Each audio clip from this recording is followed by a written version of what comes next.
Hello and welcome friends. आज के इस वीडियो में आप सभी का स्वागत है।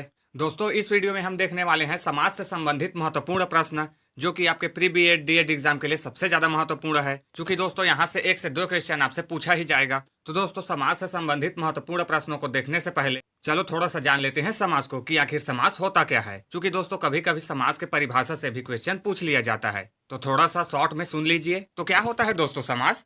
तो समाज का अर्थ होता है फ्रेंड्स संक्षेप में कहना, शॉर्ट में कहना। जैसे बिना मतलब के, इसका शॉर्ट क्या हो जाएगा दोस्तों? तो इसको आप कह सकते हैं बेमतलब फ्रेंड्स। इसको क्या कह सकते हो आप? बेमतलब।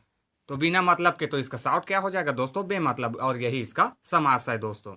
तो इस प्रकार आप बिना मतलब के वाक्य को आप संक्षेप में क्या कह सकते हैं? डायरेक्टली बेमतलब दोस्तों। तो इस प्रकार आप समास का यूज कर सकते हैं। और इसी प्रकार एग्जाम्पल है फ्रेंड्स माता और पिता। तो माता और पिता को आप कह सकते हो शॉर्ट में माता पिता। उसी प्रकार दिन और रात, तो दिन रात को शॉर्ट में क्या कह सकते हो? दिन रात। तो इस प्रकार फ्रेंड्स समास का अर्थ होता है संक्षेप में कहना। ये आपके हिंदी बोलने पढ़ने लिखने को 4 चांद लगा देगा दोस्तों। तो समास बेसिकली 6 प्रकार के होते हैं फ्रेंड्स। कितने प्रकार के होते हैं? 6 प्रकार के दोस्तों, जिसमें से 3 बहुत आसान है दोस्तों, बहुत ही आसान। जिसमें पहला है द्वंद्व समास दोस्तों। क्या है? द्वंद्व समास। द्वंद्व समास पहला है फ्रेंड्स द्वंद्व समास, जिसमें दोनों पद प्रधान होते हैं दोस्तों। द्वंद्व समास में दोनों पद प्रधान होते हैं। और आपके हिंदी के जितने भी एंटोनेम्स और साइनोनेम्स अर्थात विलोम शब्द और समानार्थी शब्द जितने भी हैं, ये सारे के सारे द्वंद्व समास में आ जाते हैं दोस्तों।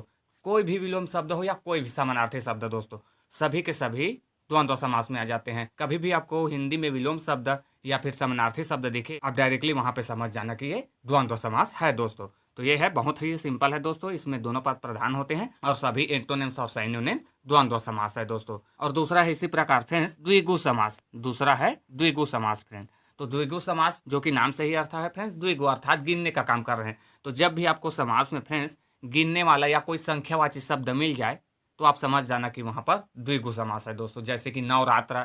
नवरात्र अर्थात 9 रातें।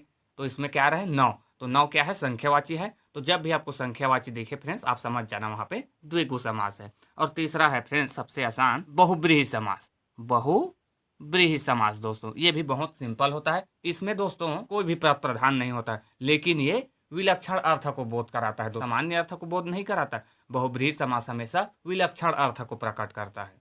जैसे कि लंबोदर। लंब है उदर जिसके, अर्थात श्री गणेश जी। तो ये इस तरीके से ये विलक्षण अर्थ को प्रदर्शित करता है फ्रेंड्स। और इसमें कोई पद प्रधान नहीं होता। इसी प्रकार और एग्जाम्पल है दशानन। 10 है आनंद जिसके, अर्थात रावण। तो इस प्रकार ये विलक्षण अर्थ को प्रकट करते हैं दोस्तों। तो ये तीनों बहुत ही आसान है। अब आइए दोस्तों 3 और को डिस्कस कर लेते हैं। फिर इसके बाद तो आप इन क्वेश्चनों को आप ही हल करोगे दोस्तों। देखते साथ आप समास के प्रश्नों को हल करेंगे दोस्तों। चौथा है अव्ययी भाव समास दोस्तों। अव्ययी। अव्ययी अर्थात अव्यय, जो व्यय ना हो दोस्तों, उसी को कहते हैं अव्यय। इसी में आपको देखने को मिलेगा पहला पद अव्यय रहेगा दोस्तों और दूसरा संज्ञा रहेगा। ठीक है, पहला अव्यय। अव्यय का मतलब होता है दोस्तों जिसका कोई अर्थ नहीं होता, जिसको आप भिन्न नहीं कर सकते। जैसे कि दोस्तों हम लोग फर्स्ट एग्जाम्पल क्या देखे? बेमतलब।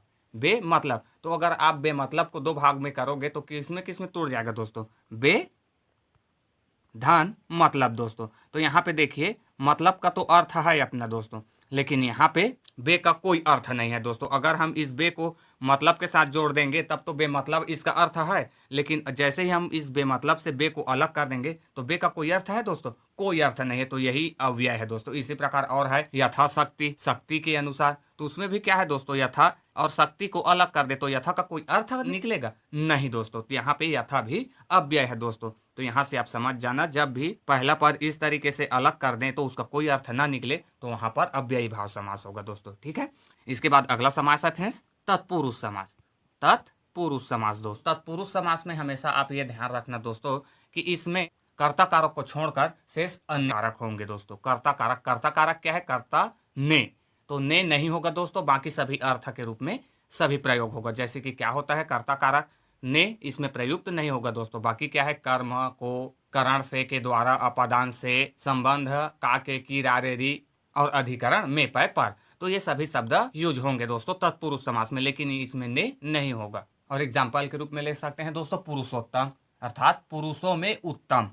पुरुषों में उत्तम। तो इसमें बीच में कौन सा शब्द आ रहा है दोस्तों? में आ रहा है। पुरुषों में उत्तम। तो ये कौन सा कारक है? अधिकरण दोस्तों। अधिकरण कारक है। तो इस प्रकार कर्ता कारक को छोड़कर सभी शेष कारक तत्पुरुष समास में यूज होते हैं दोस्तों अगर कर्ता कारक को छोड़कर शेष कोई भी कारक आता है तो वहाँ पे तत्पुरुष समास होगा दोस्तों। और छठवां समास है दोस्तों कर्मधारय समास है। तो कर्मधारय में आपको याद रखना है दोस्तों, कर्मधारय में पहला शब्द विशेषण होता है दोस्तों। क्या होता है?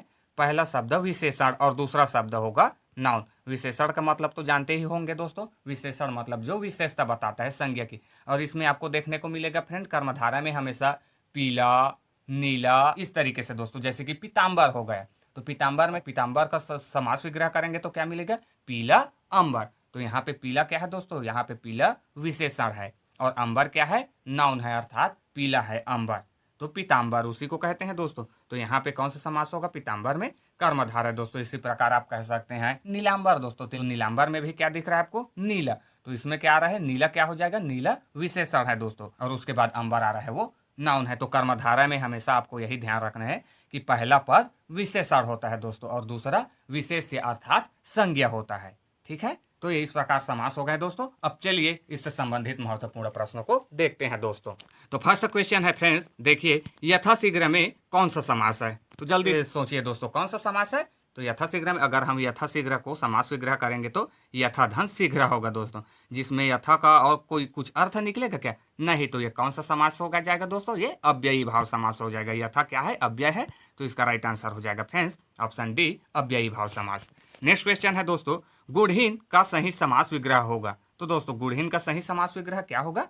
गुणहीन अर्थात गुण से हीन, अर्थात option A is right answer हो जाएगा दोस्तों। गुणहीन अर्थात गुण से हीन। और इसमें कौन सा समास होगा दोस्तों? तो इसमें देखो से क्या है? से यहाँ पे कारक है दोस्तों और कारक किस में यूज होता है?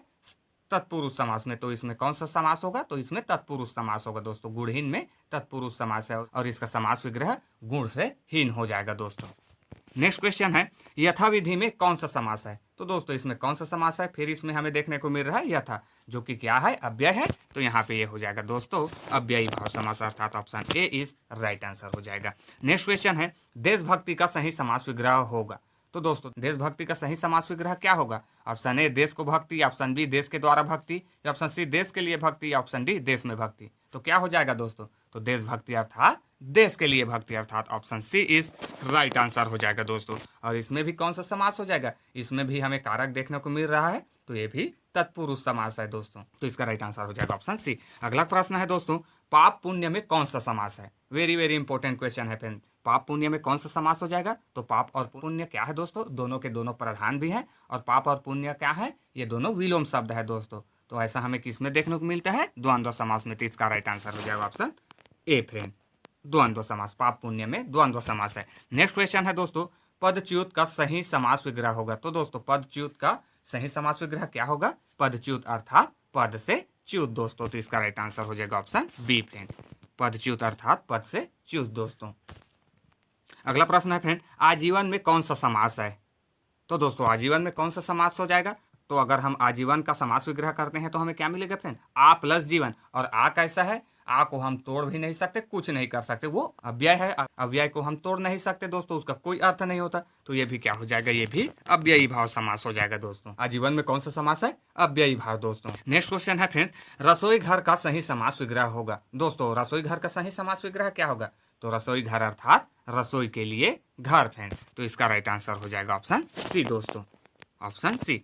तो ये होता है फ्रेंड्स समास। देखो रसोई के लिए घर को आप एक शब्द में क्या कह सकते हैं? अर्थात संक्षेप में रसोई घर दोस्तों। रसोई के लिए घर अर्थात रसोई घर। तो इसका राइट आंसर ऑप्शन सी हो जाएगा दोस्तों। अगला प्रश्न है, कला प्रवीण का सही समास विग्रह होगा। दोस्तों कला प्रवीण का सही समास विग्रह क्या होगा?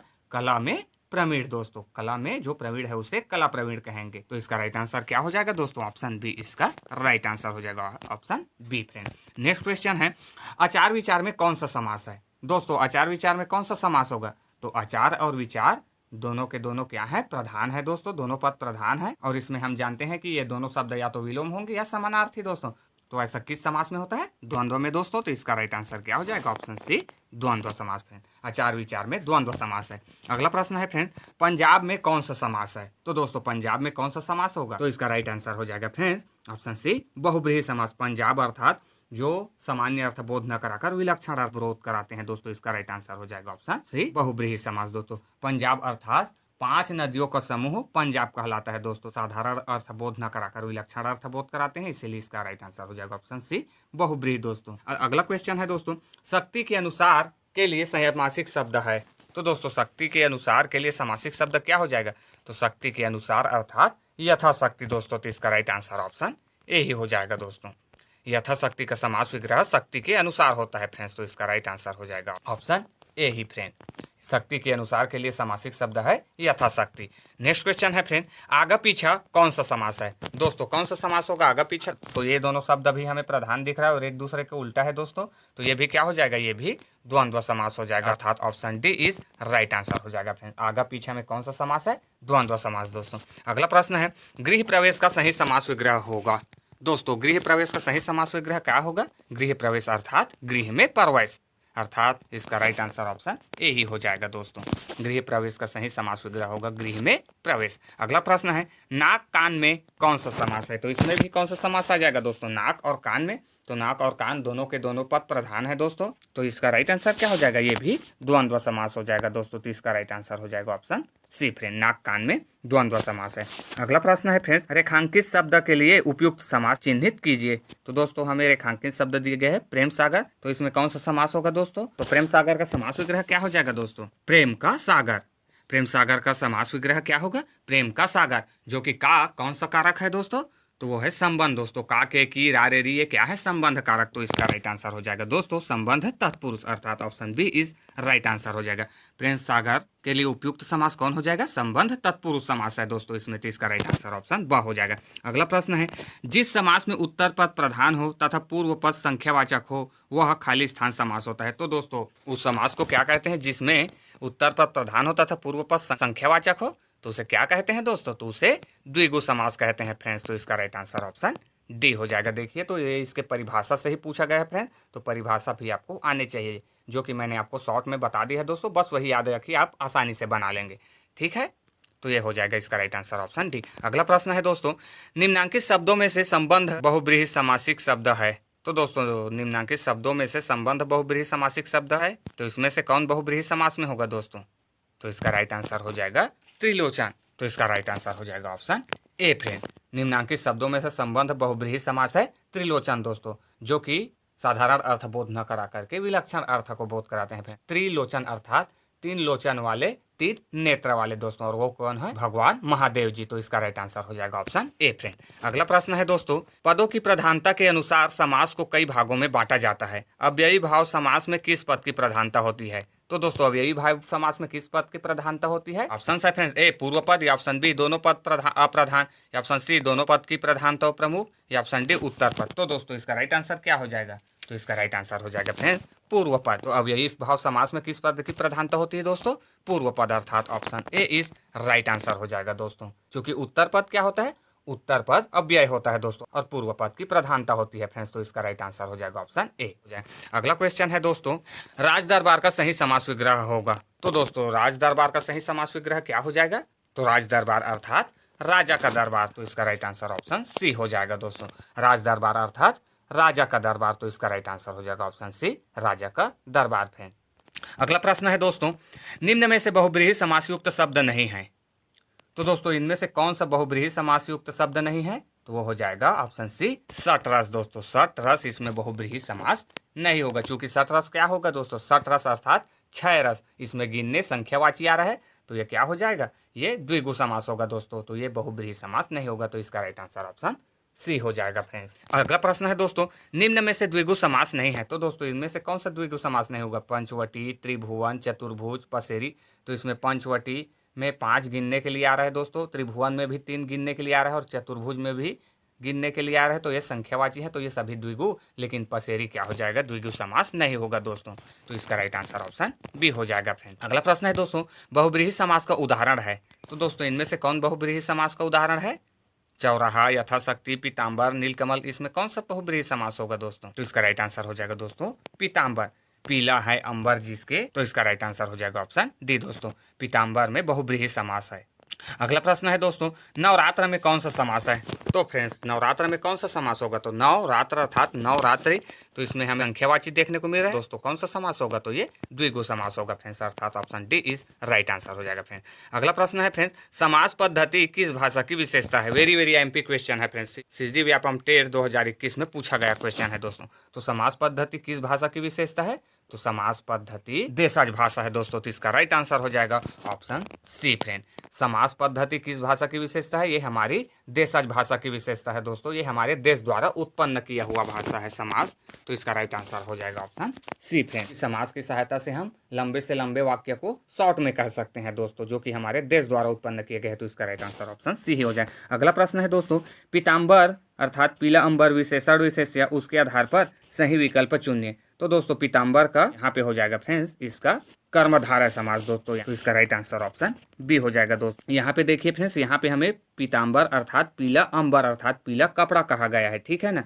तो यहाँ पे देखिए पीला अंबर कहा गया है, जिसमें पीला क्या है? विशेषण है दोस्तों, और कपड़ा क्या है? विशेष्य अर्थात संज्ञा है, जिसकी विशेषता बता रहा है। यहाँ पे पीताम्बर में कर्मधारय समास होगा दोस्तों। जैसे अभी हम लोग यहाँ पे एक और एग्जांपल देखें, वहाँ पे बहुब्रीहि है। तो वहाँ पे आपको ध्यान से देखना है दोस्तों ऑप्शन को, ठीक है ना, कि कौन सा आंसर होगा। ये नहीं कि ये एक समास में है तो ये एक ही समास में, नहीं दोस्तों, ये दो प्रकार में भी हो सकता है, ठीक है। तो आपको ऑप्शंस को भी ध्यान में देखना है।